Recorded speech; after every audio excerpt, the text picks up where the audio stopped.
Bienvenidos, como cada semana les saludamos desde la Ciudad de México. Soy Jaime Guerrero y en esta ocasión, además de recordarle nuestra cuenta de Twitter para que usted se ponga en contacto con nosotros y nos diga todo lo que usted quiera decirnos, también le recordamos, le citamos, le decimos que el tema que hemos puesto en la mesa en esta ocasión es prácticamente donde Guatemala ha o podría hipotecar su futuro.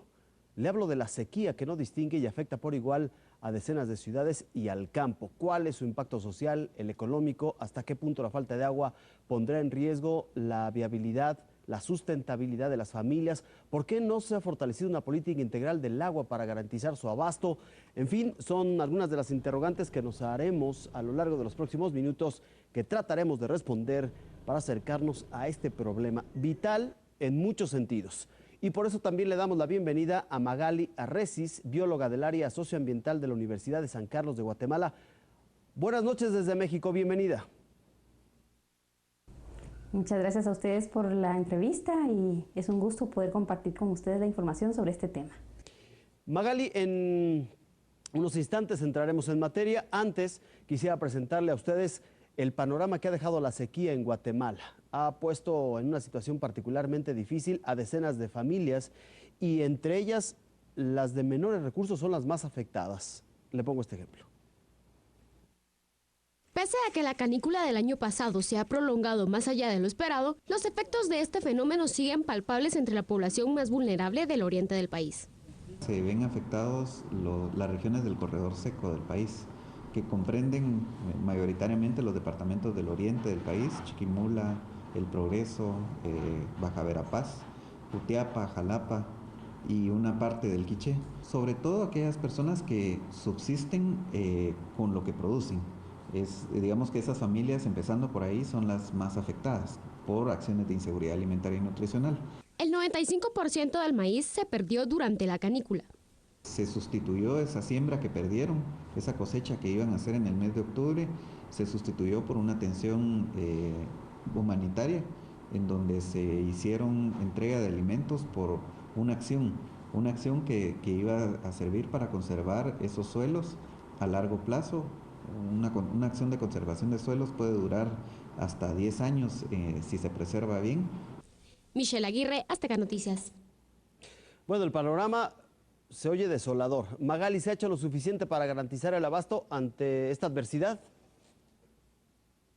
Es muy difícil poder contestar a esa pregunta porque ni siquiera hay datos exactos de cuál es el déficit que actualmente tenemos.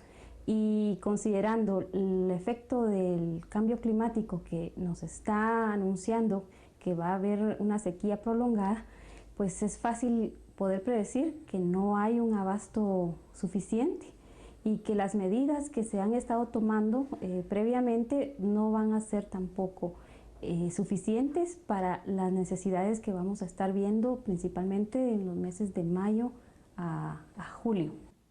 De mayo a julio, que suelen ser los meses agudos en temas como la canícula, la sequía, y que esta zona afectada ya de por sí va a recrudecer su emergencia. ¿Debería ser una prioridad este abasto del agua, una prioridad gubernamental como lo tendría que ser la salud, la atención médica, los programas de empleo o la seguridad? No, realmente se ha visto que la inversión pública no se ha encaminado hacia un manejo o una gestión integrada de los recursos hídricos, que debería ser un modelo que se adopte a nivel de cuencas y microcuencas en el país. La inversión se ha hecho más para paliar los problemas que se dan en lugar de prevenir o de utilizar los recursos de una manera más sostenible. Si fuera más integral, estaríamos pensando en sistemas de acumulación de agua que garanticen que en época seca se pueda contar con este recurso. Además de eso, ¿qué se tendría que hacer para que Guatemala no muera de sed? No, porque cada región del país es diferente, sobre todo con las condiciones climáticas de Guatemala y las condiciones del suelo y de las actividades que se están realizando en cada lugar. Lo que sí es cierto es que debería de haber una política, de hecho la hay, pero no se aplica, y una estrategia de recursos hídricos que se debería de estar implementando a la par de un marco legal que garantice que las reglas del juego estén dadas para el uso del agua en este país. Estamos hablando, Magali, que esta falta de agua crea un efecto dominó que tiene mucho que ver con la precariedad de la alimentación, particularmente en el sector rural.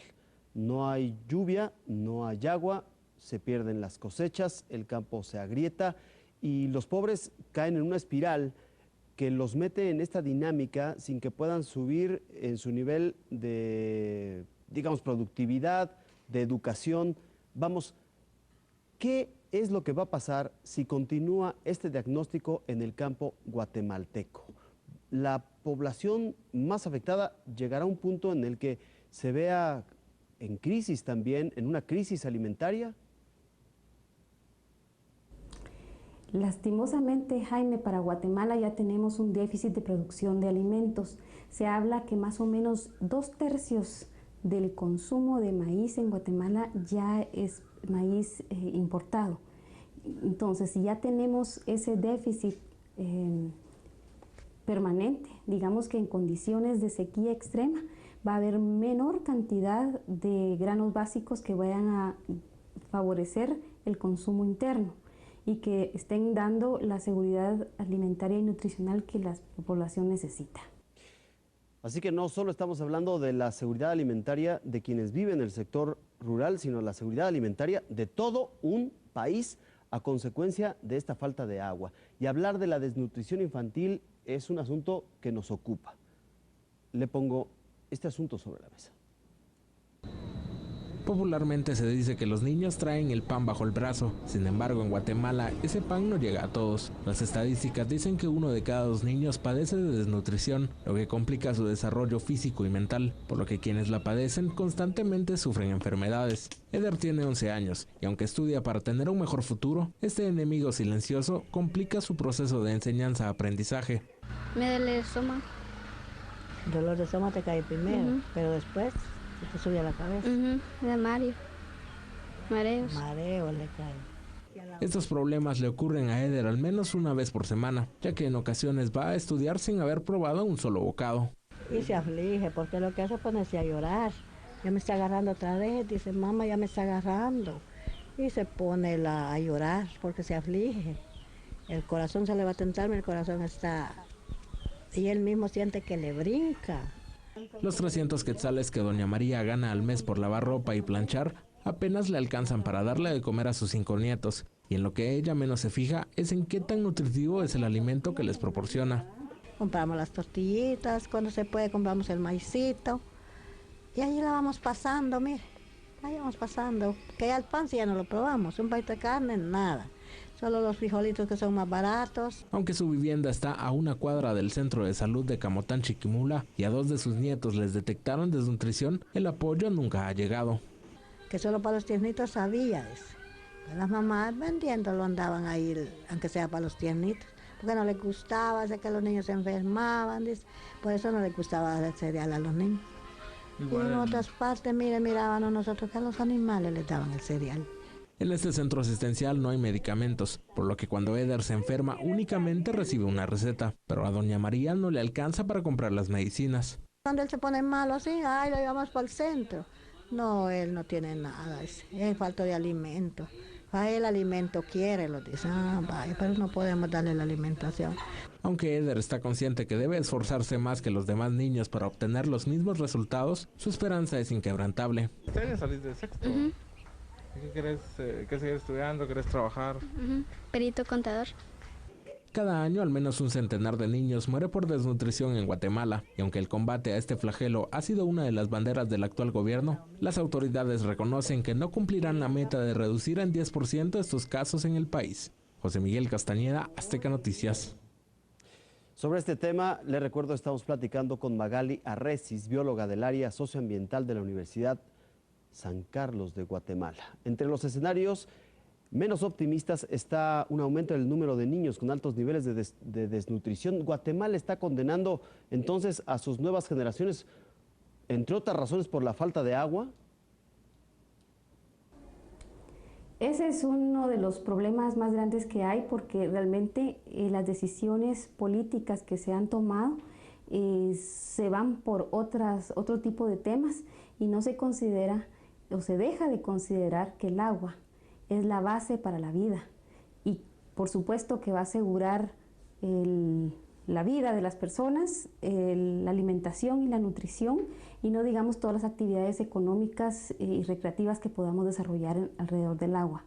Entonces, sí se está comprometiendo a la población a mayor desnutrición, principalmente a los niños, las personas ancianas también, que son quienes van a padecer más el problema de la sequía si se da en grados extremos. Hablamos de elementos ligados, Magali, falta de agua, falta de producción, falta de alimentación y por consecuencia el gobierno de Guatemala reconoce también, entre muchas otras metas no cumplidas, que no podrá reducir aún más el índice de mortalidad infantil. ¿Cómo rompemos ese círculo vicioso? ¿Hay alguna forma? Hay algunas medidas que ya se están implementando. Decir que no se esté haciendo algo es mentir, pero no hay la suficiente inversión en estos temas que son prioritarios. Se habla en Guatemala de la desnutrición crónica, que es justo la que está afectando y generando la mortandad infantil. En Guatemala, de la región mesoamericana, es el país con mayor número de muertes y enfermos de desnutrición o por la desnutrición. La forma de pararlo será tomar las prioridades correspondientes para realmente atender el problema desde el origen y asegurar que con sistemas de riego o con actividades agrícolas o huertos familiares que puedan ayudar a la población o a las familias en escasos recursos, podrían de esa manera favorecer y buscar que la seguridad alimentaria y nutricional llegue a estas familias.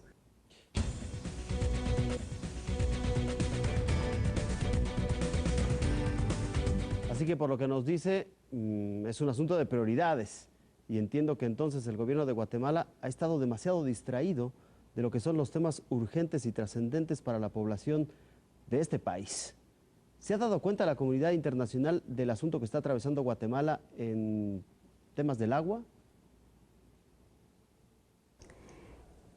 En algunos casos se ha dado el apoyo internacional, pero para el caso de riego, que sería uno de los elementos a poder atender, sí se necesitaría el apoyo internacional porque es inversión alta la que se requiere, pero también hay opciones de hacer pequeños sistemas de mini riego que no requieren mucha inversión y que toda vez sea educar a las personas, capacitarles, darles la asesoría técnica y posiblemente pequeños microcréditos que les puedan ayudar a tener por lo menos algún tipo de mecanismo de acumulación de agua, que puede ser plástico o cemento, y todo el sistema de irrigación mínimo que se necesita para poder por lo menos asegurar el riego durante las épocas de mayor sequía. Magali, ¿la falta de agua alimenta la corrupción?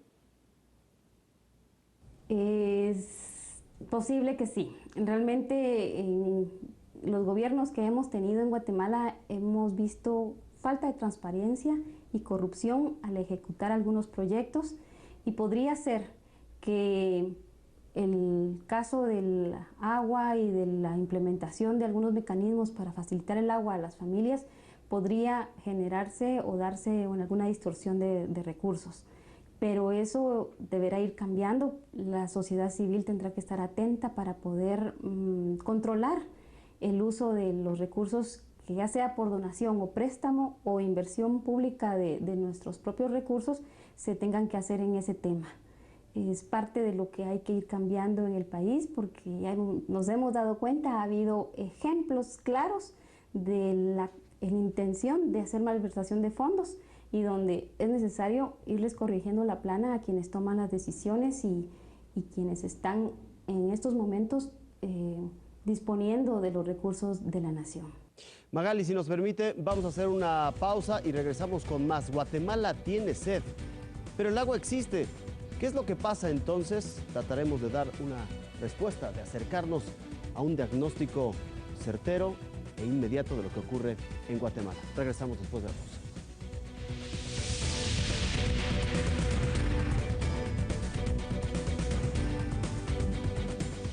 Recuperamos el tema de esta noche, la falta de agua en Guatemala, un país que padece, en particular en sus zonas más alejadas de la ciudad capital, de severos problemas de agua, pero esa agua existe.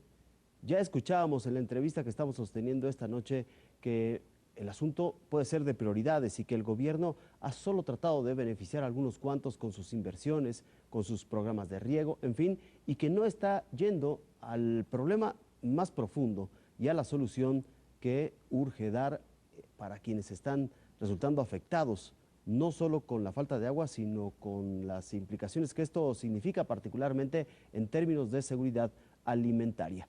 Este es un ejemplo de cómo hay dinero público, pero que no está debidamente canalizado a combatir este problema.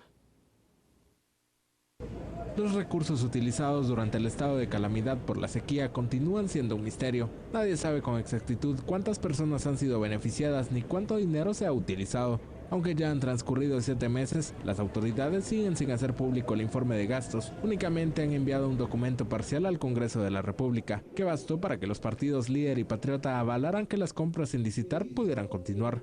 Pero esta libertad que tiene el gobierno para gastar genera más dudas que certezas, debido a que los funcionarios han aprovechado para comprar tarimas, playeras, maquinaria sobrevalorada y hasta perros. Mientras tanto, en la provincia, algunos afectados por la falta de lluvia no han recibido ni siquiera una bolsa con alimentos. No cabe duda que mientras algunos ven una crisis, otros buscan sacarle provecho. José Miguel Castañeda, Azteca Noticias.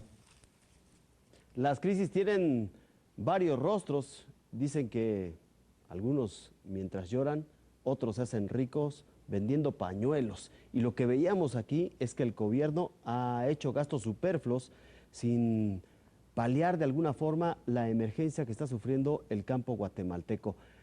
Magali, ante esta realidad, ¿los castigos estarán a la altura de estos ilícitos? No sé si estén tipificados así en términos legales, pero es una inmoralidad lo que ha ocurrido, por lo menos al no dar explicaciones del gasto y en qué se está gastando ese dinero que fue canalizado para atenuar la emergencia, la calamidad provocada por la sequía. Magali. Ilícitos. Lamentablemente, Jaime, para Guatemala carecemos de un normativo que ya la Constitución lo pide desde 1985 y estamos en el 2015 y todavía no existe, por ejemplo, una ley general de aguas, que sería la sombría que dictaría las normas mínimas para hacer o dejar de hacer ciertas cosas. Y es que aquí es fácil que cualquiera quiera desviar ríos, que haga bordas para utilizar el agua de acuerdo a sus intereses y deje a todos los demás sin agua cuenca abajo. Entonces, no hay un mecanismo, ni siquiera una ley general, ni tampoco todos los mecanismos de leyes ordinarias que podrían estar facilitando el cumplimiento de penas. Hay algún marco legal que está regulando el agua actualmente, pero no es suficiente y los castigos por falta de reglamentos también se quedan cortos para poder atender un problema que hoy por hoy está dejando a mucha población sin la posibilidad de desarrollarse de manera adecuada, digna, porque pues no dispone ni siquiera del agua mínima, agua para consumo humano, que le garantice la vida. Magali, lo hemos visto en México. Hay comunidades que se han visto enfrentadas por la falta de agua o por la disputa de esta. Dicen que en el futuro las guerras serán precisamente en torno a la disponibilidad de agua en algunas regiones. ¿Esto también es posible para Guatemala? Que se altere, digamos que la estabilidad social, que se genere violencia en torno al control del agua o a la demanda de esta. Creo que ya hay varios niveles de violencia en el país, Jaime. Lastimosamente se han hecho algunos estudios donde se reporta que hay familias que se han enfrentado unas con otras por la distribución de los ríos, por ejemplo, y que si no se llegan a acuerdos, algunas comunidades empiezan a generar problemas con otras. Los niveles de violencia han variado, pero algo que también ha venido prevaleciendo últimamente es la conciencia que las comunidades están adoptando, sobre todo frente a megaproyectos que puedan afectar sus fuentes de agua. Y entonces ahí vemos procesos de demanda, de denuncia, que lastimosamente frente a recursos que son de las comunidades, se están viendo afectados y que de alguna manera estos defensores de los recursos, por ejemplo, el derecho humano al agua y al saneamiento, están viéndose criminalizados y judicializados porque contra ellos sí ha existido una presión o una represión por parte de las entidades interesadas. Magali, se nos está agotando el tiempo. No quisiera despedirme de usted sin preguntarle si quiere poner algo más sobre la mesa, un último comentario a esta conversación. Bueno, que Guatemala, como ya mencioné, es un país con suficiente agua para poderla utilizar. Deberíamos de estar siendo mucho más integrales en el uso, pensar en esa gestión de recursos hídricos a nivel de cuencas y posiblemente los modelos de mancomunidades que ya el Código Municipal permite, podrían estar haciendo la diferencia en algunos años, donde ya vemos alcaldes de distintos municipios que se están poniendo de acuerdo para tomar decisiones y pensar en que lo que sucede en las partes altas de las cuencas afecta a los de la parte media y baja, y que de alguna manera debe haber una compensación en el uso y la garantía de las fuentes de agua que son quienes garantizan el agua para toda la humanidad, y sobre todo en el área de Guatemala, donde la población es, como ya dije, dependiente del agua por la agricultura u otras actividades, y entonces se hace fundamental hacer un manejo integrado pensando en cuencas. Pues Magali, muchísimas gracias. Hay un tema que está pendiente a propósito del nuevo ejercicio electoral que tendrá Guatemala este año. Es un reto vital para el próximo gobierno resolver el problema del agua en el país. Magali Arrecis, bióloga del área socioambiental de la Universidad de San Carlos de Guatemala, muchísimas gracias por habernos acompañado esta noche. Y gracias también a usted por su presencia, su compañía y también por sus comentarios. Ahí en nuestro Twitter, Guate en la Mira, una manera de comunicarnos. Recibimos todo lo que usted quiera decirnos, todo lo que usted tenga bien decirnos, comunicarnos y transmitirnos. Soy Jaime Guerrero, nos reencontramos la próxima semana. Buenas noches y buena suerte.